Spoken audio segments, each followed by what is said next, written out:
Justice Chandrachud देश के अगले मुख्य न्यायाधीश बनने वाले हैं। जस्टिस चंद्रचूड़ करीब 2 साल देश के मुख्य न्यायाधीश रहेंगे।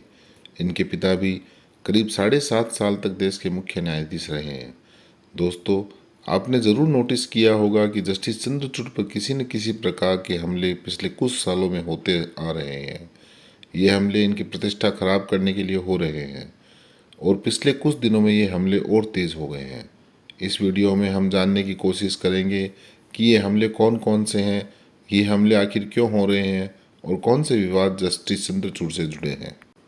सबसे पहले हम आपको बताते हैं कि जस्टिस डी.वाई. चंद्रचूड़ अपने पिता के 2 फैसलों को पलट चुके हैं। Justice D.Y.. चंद्रचूड़ ने अपने पिता के निजता के अधिकार वाले फैसले को 2017 में पलटा था। न्यायमूर्ति डी.वाई. चंद्रचूड़ ने 9 सदस्यों की पीठ के हिस्से के रूप में 2017 में यह पुष्टि करते हुए कि निजता का अधिकार एक मौलिक अधिकार है, 1975 के आपातकाल का समर्थन करने वाले एक विवादास्पद आदेश को रद्द कर दिया था।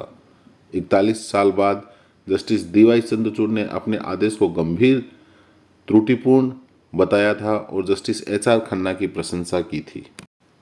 Justice D.Y.. चंद्रचूड़ ने अपने पिता का जो दूसरा फैसला पलटा वह एडल्ट्री लॉ पर था।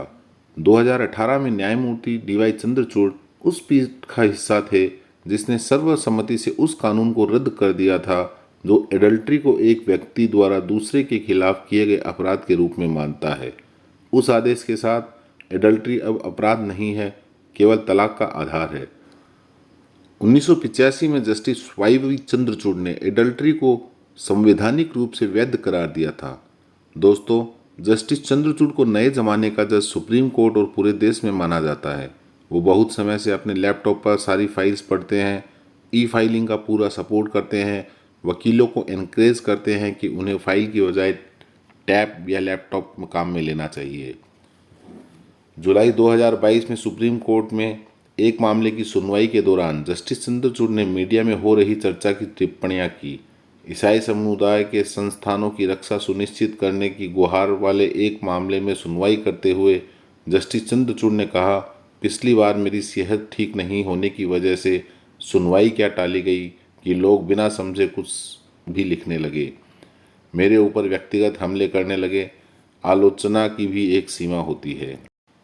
इसी बीच जस्टिस चंद्रचूड़ ने एक अधिवक्ता को अपने कोर्ट रूम में वीडियो रिकॉर्डिंग करते हुए पाया। उन्होंने कहा कि यह खुली कोर्ट है और जब तक कोई व्यक्ति 2 जजों के बीच हो रही बात को रिकॉर्ड नहीं करता है, इसमें कोई गलत नहीं है।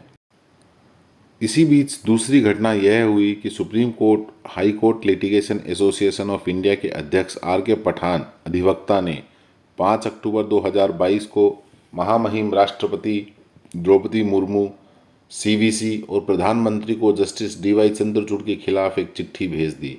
इस चिट्ठी में जस्टिस चंद्रचूड़ पर भ्रष्टाचार और अनियमितताओं के आरोप लगाए। चिट्ठी में उन आरोपों को की सीबीआई और सीवीसी से जांच कराने की और जस्टिस चंद्रचूड़ पर अवमानना का केस चलाने की मांग की गई थी। शिकायत बहुत गंभीर है। इसमें कहा गया है कि जस्टिस चंद्रचूड़ ने 29 नवंबर 2021 को एक ऐसे केस की सुनवाई की जिसमें मुंबई की अदालत में वकालत कर रहे उनके बेटे अभिनव चंद्रचूड़ के एक मुवक्किल को फायदा हुआ। आरोप यह भी है कि अपने बेटे अभिनव चंद्रचूड़ के क्लाइंट को फायदा पहुंचाने के लिए जस्टिस चंद्रचूड़ ने सुप्रीम कोर्ट के सभी नियमों को ताक पर रखकर आदेश पारित किया। इस मामले में फैसला देने से पहले न किसी अन्य पक्ष को सुना गया और न ही सरकार को नोटिस दिया गया। जब चारों तरफ से जस्टिस चंद्रचूड़ के खिलाफ आवाज़ उठने लगी तो बार काउंसिल ऑफ इंडिया उनके बचाव में आई और जस्टिस चंद्रचूड़ की तरफ से सफाई दी।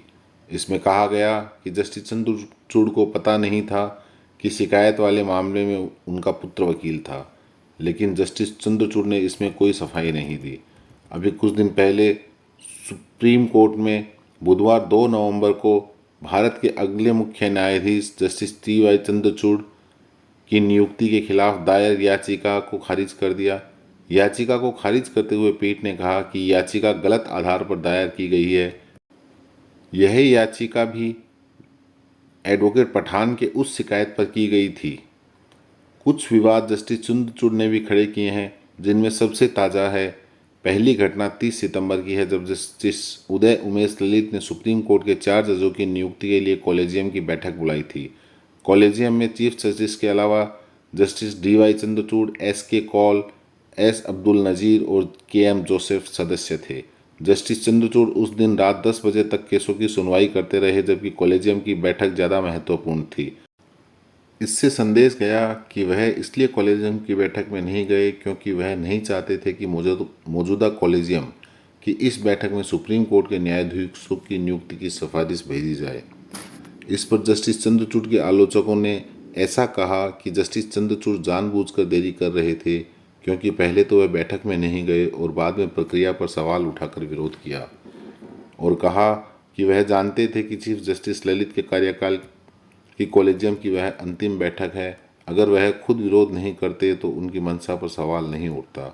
दोस्तों, अब सवाल यह पैदा होता है कि आखिर ये सब क्यों हो रहा है? क्या कोई शक्ति ऐसी है जो इन्हें मुख्य न्यायाधीश नहीं बनने देना चाहती? क्या कोई इनके लंबे कार्यकाल से डरा हुआ है? इन सवालों के जवाब हमें निकट भविष्य में मिलेंगे। थोड़ा इंतज़ार करना होगा कि क्या ऐसे हमले मुख्य न्यायाधीश बनाने के बाद भी जारी रहते हैं। आपको क्या लगता है, क्या कारण हो सकते हैं? कमेंट बॉक्स में ज़रूर लिखिएगा। देखते रहिए द लॉ एडवाइस। धन्यवाद।